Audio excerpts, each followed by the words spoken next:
Hello and welcome to Sammy C. Press. Today we are diving back into something more than Shakespeare, Poetry Workbook.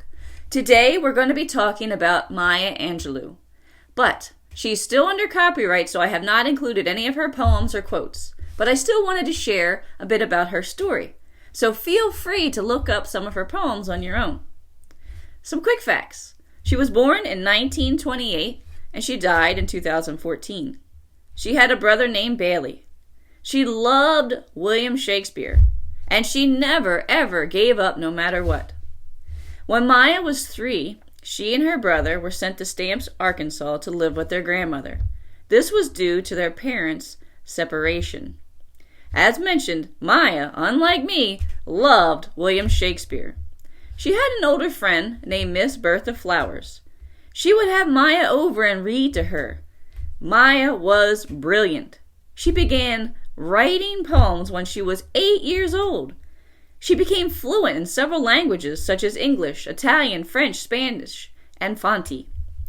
She enjoyed reading the works of Paul Laurence Dunbar, Langston Hughes, W.E.B. Du Bois, and James Weldon Johnson. When Maya was 14, she received a scholarship to the California Labor School. Here she studied drama and dance.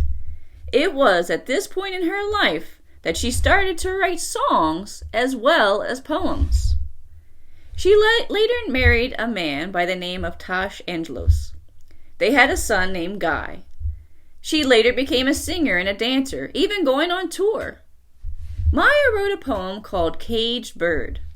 Remember how we've been talking about how other poets inspire other poets?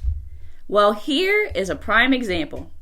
The title of her poem came from Paul Laurence Dunbar's poem Sympathy. Caged Bird quickly became a literary classic. Maya's voice was now established as a new and unique voice for African Americans. My hand and brain would give out if I were to even attempt to write the awards and honors that Maya Angelou has received through the years. I will list one of many amazing moments.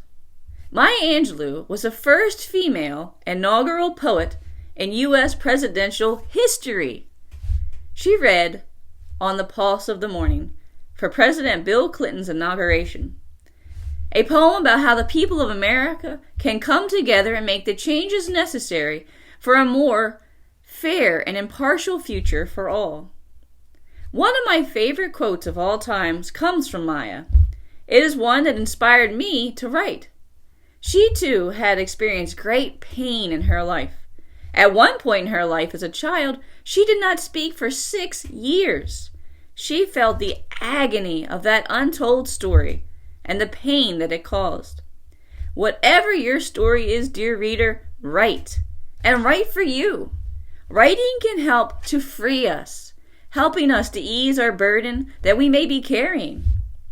You are not alone, no matter what your story is.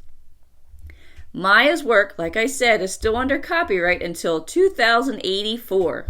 So, I do not have any examples in the book, but feel free to look at your local library or Google it on the internet. I hope you have enjoyed this brief discussion about Maya Angelou. Until next time.